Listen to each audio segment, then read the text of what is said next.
Assalamualaikum warahmatullahi wabarakatuh. Perkenalkan, nama saya Mahisa Akbar Velayati dengan nomor NIM 4524091090. Saya dari Fakultas Psikologi Universitas Bosua. Pada kesempatan ini saya akan membawakan materi tentang ontologi untuk memenuhi tugas saya dari matkul filsafat ilmu dan logika. Tanpa berlama-lama lagi, mari kita bahas materinya. Ontologi merupakan salah satu di antara lapangan penyelidikan kefilsafatan yang paling kuno. Awal mula alam pikiran Yunani telah menunjukkan munculnya perenungan di bidang ontologi. Yang tertua di antara segenap filsafat Yunani yang kita kenal adalah Thales. Dalam persoalan ontologi, orang menghadapi persoalan bagaimanakah kita menerangkan hakikat dari segala yang ada ini. Pertama kali orang dihadapkan pada adanya dua macam kenyataan. Yang pertama, kenyataan yang berupa materi atau kebenaran, dan kedua, kenyataan yang berupa rohani atau kejiwaan. Pembicaraan tentang hakikat yang sangat luas sekali, yaitu segala yang ada dan yang mungkin ada. Hakikat adalah realitas, realitas adalah kerealan. Real artinya kenyataan yang sebenarnya. Jadi, hakikat adalah kenyataan sebenarnya sesuatu, bukan kenyataan sementara atau keadaan yang menipu, juga bukan kenyataan yang berubah. Ahmad Tafsir mencontohkan tentang hakikat, makna, demokrasi, dan fata morgana. Pada hakikatnya, pemerintahan demokratis menghargai pendapat rakyat. Mungkin orang pernah menyaksikan pemerintah itu melakukan tindakan sewenang-wenang, tidak menghargai pendapat rakyat. Itu hanyalah keadaan sementara, bukan hakiki. Yang hakiki pemerintahan itu demokratis. Tentang hakikat fata morgana, dicontohkan kita melihat suatu objek fata morgana, apakah real atau tidak? Tidak. Fata morgana itu bukan hakikat. Hakikat fata morgana itu ialah tidak ada. Pembahasan tentang ontologi sebagai dasar ilmu berusaha untuk menjawab apa yang menurut Aristoteles merupakan the first philosophy dan merupakan ilmu mengenai esensi benda. Kata ontologi berasal dari perkataan Yunani, yaitu on, being, dan logos, logi. Jadi ontologi adalah the theory of being qua being, teori tentang keberadaan sebagai keberadaan. Lois O. Katsov dalam Elements of Philosophy mengatakan, ontologi itu mencari ultimate reality dan menceritakan bahwa di antara contoh pemikiran ontologi adalah pemikiran Thales, yang berpendapat bahwa airlah yang menjadi ultimate substance, yang mengeluarkan semua benda. Jadi asal semua benda hanya satu saja, yaitu air. Nau Muhadjir dalam buku Filsafat Ilmu mengatakan ontologi membahas tentang yang ada, yang tidak terikat oleh satu perwujudan tertentu. Ontologi membahas tentang yang ada dan universal, menampilkan pemikiran semesta universal. Ontologi berusaha mencari inti yang termuat dalam setiap kenyataan, atau dalam rumusan Lorentz bagus, menjelaskan yang ada yang meliputi semua realitas dalam semua bentuknya. Sedangkan menurut Jujun S. Surya Sumatri dalam Pengantar Ilmu dalam Perspektif mengatakan, ontologi membahas apa yang ingin kita ketahui, seberapa jauh kita ingin tahu, atau dengan perkataan lain, suatu pengkajian mengenai teori tentang ada. Sementara itu, Adardiri dalam bukunya Humaniora, Filsafat dan Logika mengatakan, ontologi adalah menyelidiki sifat dasar dari apa yang nyata secara fundamental dan cara yang berbeda di mana seentitas dari kategori-kategori yang logis yang berlainan atau objek-objek fisik, hal universal atau abstraksi dapat dikatakan ada. Dalam kerangka tradisional, ontologi dianggap sebagai teori mengenai prinsip-prinsip umum dari hal ada, sedangkan dalam hal pemakaiannya akhir-akhir ini ontologi dipandang sebagai teori mengenai apa yang ada. Sidi Ghazalba dalam bukunya Sistematika Filsafat mengatakan ontologi mempersoalkan sifat dan keadaan terakhir dari kenyataan. Karena itu, ia disebut ilmu hakikat, hakikat yang bergantung pada pengetahuan. Dalam agama, ontologi memikirkan tentang Tuhan. Amsar Bakhtiar dalam buku Filsafat Agama 1 mengatakan ontologi berasal dari kata ontos, atau sesuatu yang berwujud. Ontologi adalah teori atau ilmu tentang wujud, tentang hakikat yang ada. Ontologi tidak banyak berdasar pada alam nyata, tetapi berdasar pada logika semata-mata. Term ontologi pertama kali diperkenalkan oleh Rudolf Goclenius pada tahun 1636 Masehi. Untuk menamai teori tentang hakikat yang ada yang bersifat metafisis, dalam perkembangannya, Christian Wolff membagikan metafisika menjadi dua, yaitu metafisika umum dan metafisika khusus. Metafisika umum dimaksudkan sebagai istilah lain dari ontologi. Dengan demikian, metafisika umum dan ontologi adalah cabang filsafat yang membicarakan prinsip yang paling dasar atau paling dalam dari segala sesuatu yang ada. Sedangkan metafisika khusus masih dibagi menjadi kosmologi, psikologi, dan teologi.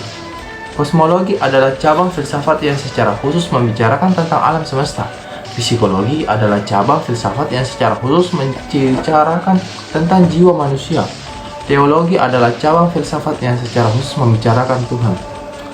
Di dalam pemahaman ontologi dapat ditemukan pandangan-pandangan pokok pemikiran sebagai berikut. 1.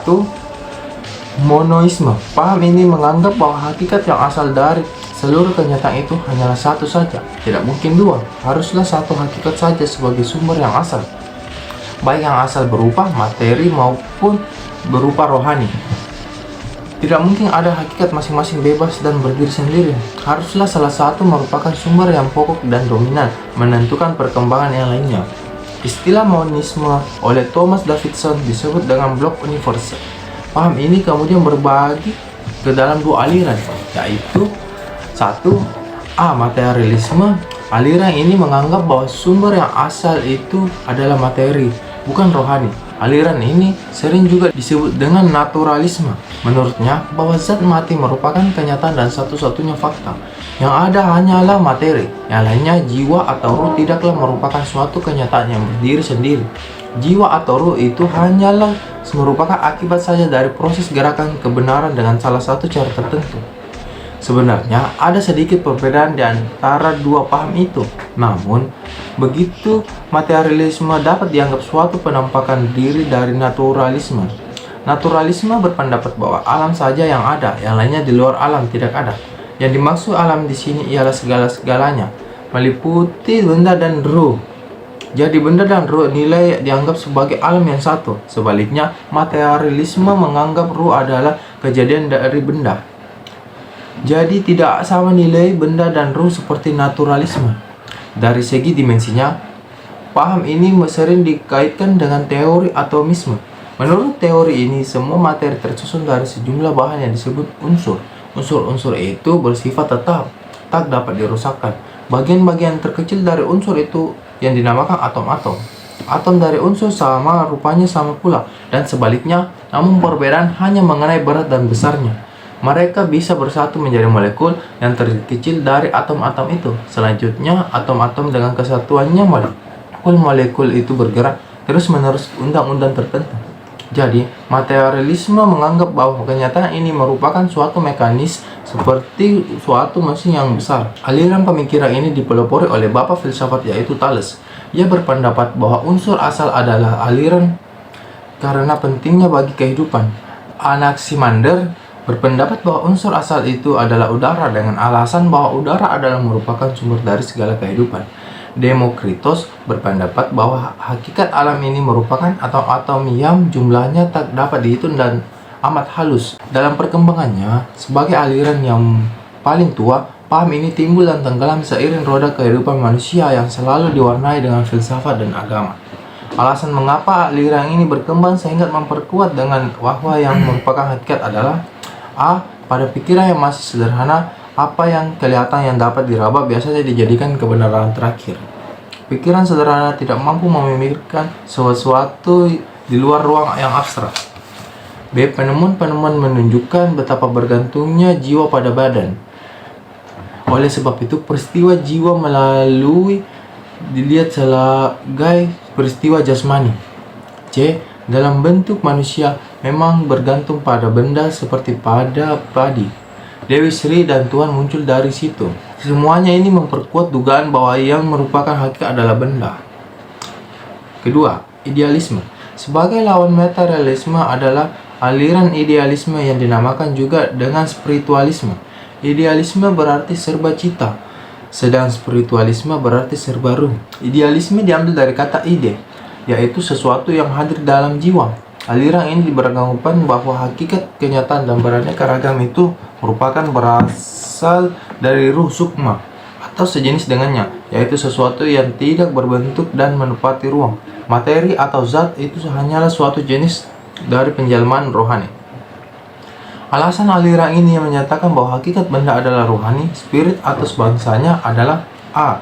Nilai ruh lebih tinggi daripada badan, lebih tinggi nilainya dari materi bagi kehidupan manusia.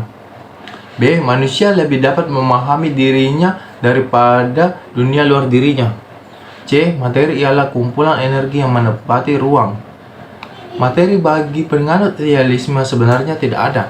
Segala kenyataan ini, termasuk kenyataan manusia, adalah sebagai ruh. Ruh itu tidak hanya menguasai manusia perorangan, tetapi juga kebudayaan.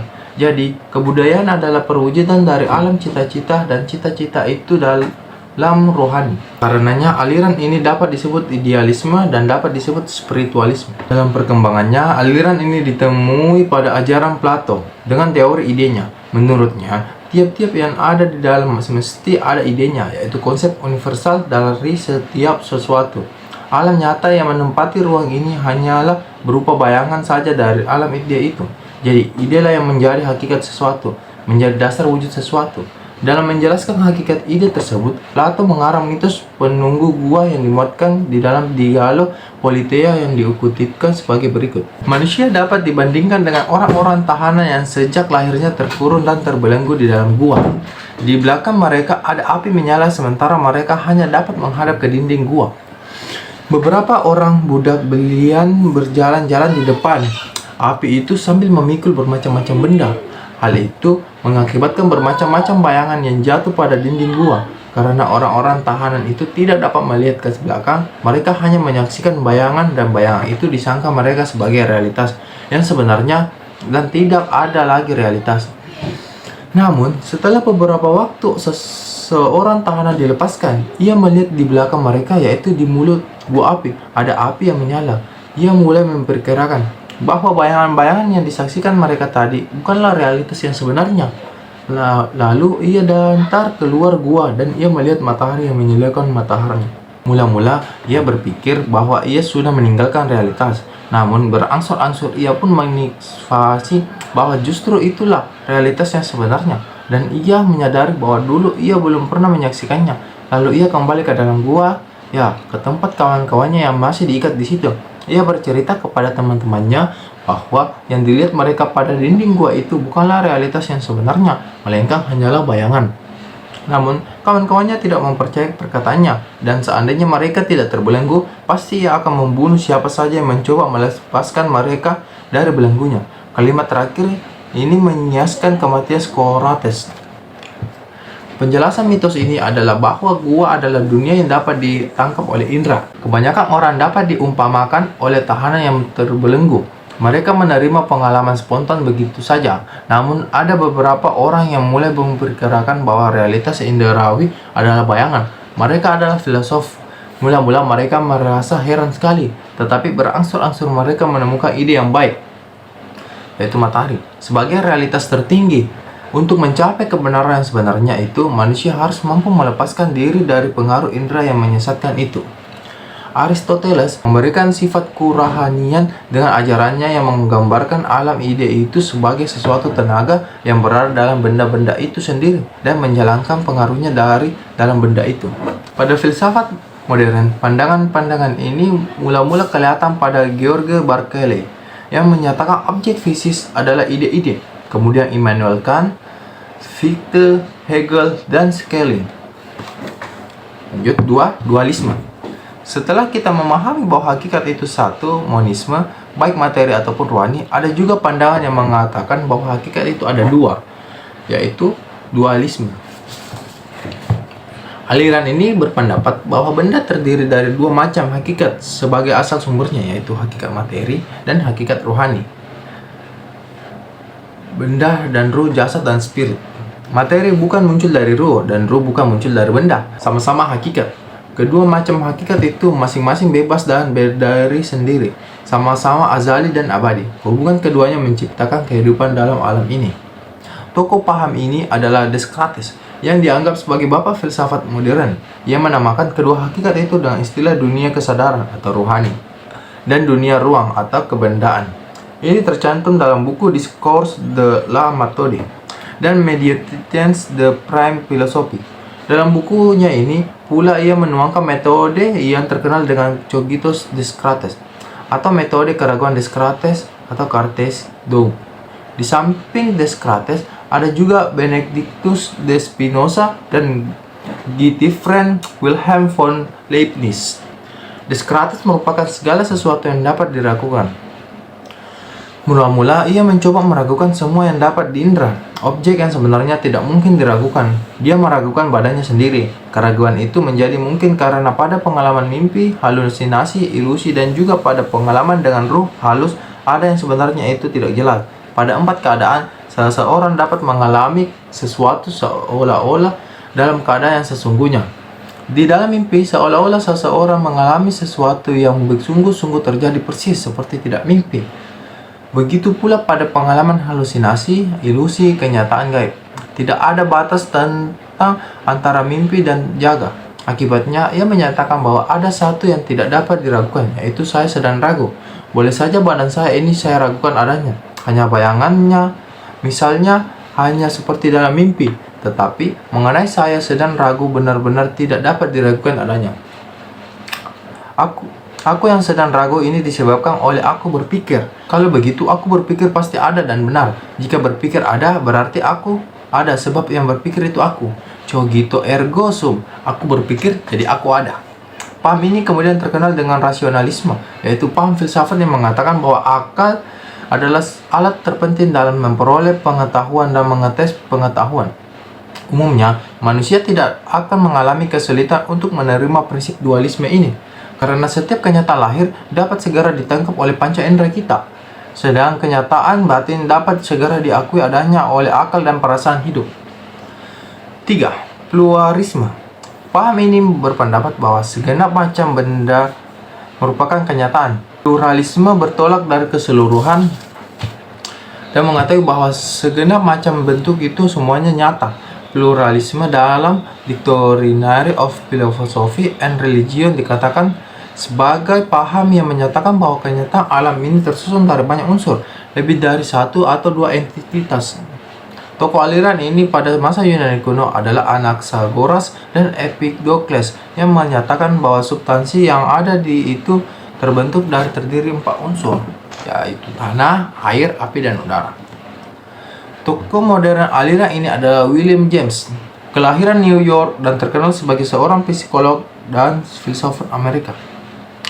Dalam bukunya The Meaning of Truth, James mengemukakan tiada kebenaran yang mutlak, berlaku umum, yang bersifat tetap, yang berdiri sendiri, lepas dari akal yang mengenal. Sebab pengalaman kita berjalan terus dan segala yang kita anggap benar dalam perkembangan pengalaman itu senantiasa berubah. Karena dalam praktiknya, apa yang kita anggap benar dalam dikoreksi oleh pengalaman berikutnya. Oleh karena itu, kenyataan terdiri dari banyak kawasan yang berdiri sendiri. Dunia bukanlah suatu universum, melainkan suatu multiversum. Dunia adalah suatu dunia yang terdiri dari banyak hal yang beraneka ragam atau pluralis. 4. Nihilisme. Nihilisme berasal dari bahasa Latin yang berarti nothing atau tidak ada. Sebuah doktrin yang tidak mengakui validasi alternatif dan positif. Istilah nihilisme diperkenalkan oleh Ivan Turgenev dalam novelnya Father and Children yang tertulisnya pada tahun 1862 di Rusia. Dalam novel itu, Bazarov sebagai tokoh sentral mengatakan lemahnya kutukan ketika ia menerima ide nihilisme. Doktrin tentang nihilisme sebenarnya sudah ada semenjak zaman Yunani kuno, yaitu pada pandangan Gorgias yang memberikan 3 proposi tentang realitas. Pertama, tidak ada sesuatu yang eksis. Realitas itu sebenarnya tidak ada. Bukannya Zeno juga pernah sampai pada kesimpulan bahwa hasil pemikiran itu selalu tiba pada paradoks. Kita harus menyatakan bahwa realitas itu tunggal dan banyak, terbatas dan tak terbatas, dicipta dan tak dicipta. Karena kontradiksi tidak dapat diterima, maka pemikiran lebih baik tidak menyatakan apa-apa tentang realitas. Kedua, bila sesuatu itu ada, ia tidak dapat diketahui. Ini disebabkan oleh penginderaan itu tidak dapat dipercaya. Penginderaan itu sumber ilusi. Akal juga tidak mampu meyakinkan kita tentang bahan alam semesta ini karena kita telah dikungkung oleh dilema subjektif. Kita berpikir semua dengan kemauan, ide kita yang kita terapkan pada fenomena. Ketiga, sekaligus realitas itu dapat kita ketahui, ia tidak dapat kita beritahukan kepada orang lain. Tokoh lain aliran ini adalah Friedrich Nietzsche. Dilahirkan di Rochen di Prussia dari keluarga pendeta. Dalam pandangannya bahwa Allah sudah mati, Allah Kristiani dengan segala perintah dan larangannya sudah tidak merupakan rentangan lagi. Dunia terbuka untuk kebebasan dan kreativitas manusia. Mata manusia tidak lagi diarahkan pada suatu dunia di belakang atau di atas dunia ini mana ia hidup. Nietzsche mengakui bahwa pada kenyataannya moral di Eropa sebagian besar masih bersandar pada nilai-nilai Kristiani. Tetapi tidak dapat dihindarkan bahwa nilai-nilai itu akan lenyap. Dengan sendirinya itu manusia modern terancam nihilisme. Dengan demikian ia sendiri harus mengatasi bahaya itu dengan menciptakan nilai-nilai baru dengan transformasi sebuah nilai. 5. Agnotisme. Paham ini mengingkari kesanggupan manusia untuk mengetahui hakikat benda, baik hakikat materi maupun hakikat rohani. Kata agnotisme berasal dari bahasa Greek agnotos, yang berarti ugnon. A artinya not, no artinya no. Timbulnya aliran ini dikarenakan belum dapatnya orang mengenal dan mampu menerangkan secara konkret akan adanya kenyataan yang berdiri sendiri dan dapat kita kenal. Aliran ini dengan tegas selalu menyangkal adanya suatu kenyataan mutlak yang bersifat transenden. Aliran ini dapat kita temui dalam filsafat eksistensi dengan tokoh-tokohnya seperti Soren Kierkegaard, Heidegger, Sartre, dan Jasper. Soren Kierkegaard yang terkenal dengan julukan sebagai Bapak Filsafat Eksistensialisme menyatakan manusia tidak pernah hidup sebagai suatu aku umum, tetapi sebagai aku individual yang sama sekali unik dan tidak dapat dijabarkan ke dalam sesuatu yang lain. Sementara itu, Martin Heidegger, seorang filosof Jerman, mengatakan satu-satunya yang ada itu ialah manusia, karena hanya manusia yang dapat memahami dirinya sendiri. Jadi dunia ini adalah bagi manusia, tidak ada persoalan bagi alam metafisika. Pada persoalan lainnya, Jean-Paul Sartre, seorang filosof dan sastrawan Perancis yang ateis, sangat terpengaruh dengan pikiran ateisnya, mengatakan bahwa manusia selalu menyangkal hakikat beradanya manusia bukan etre, melainkan aetre. Segala perbuatan manusia tanpa tujuan karena tidak ada yang tetap atau selalu disangkal. Segala sesuatu mengalami kegagalan. Das Sein, ada atau berada, dalam cakrawala gagal. Ternyata segala macam ini hanyalah terbatas saja. Manusia tidak boleh mencari dan mengusahakan kegagalan dan keruntuhan, sebab hal itu bukanlah hal yang asli. Kegagalan dan keruntuhan itu mewujudkan tulisan sandi atau cifre sempurna dari ada. Di dalam kegagalan dan keruntuhan itu orang mengalami yang transenden. Karl Jasper menyangkal adanya suatu kenyataan yang transenden, yang mungkin itu hanyalah manusia berusaha mengatasi dirinya sendiri dengan membawakan dirinya yang sebelum sadar kepada kesadaran yang sejati. Namun sesuatu yang mutlak itu tidak ada yang sama sekali. Jadi, agnotisme adalah paham pengingkatan atau penyangkal terhadap kemampuan manusia mengetahui hakikat benda baik materi maupun rohani. Aliran ini mirip dengan skeptisisme yang berpendapat bahwa manusia diragukan kemampuannya mengetahui hakikat. Sekian dari saya, mohon dimaafkan kalau ada yang salah karena saya masih manusia juga. Sekian, terima kasih.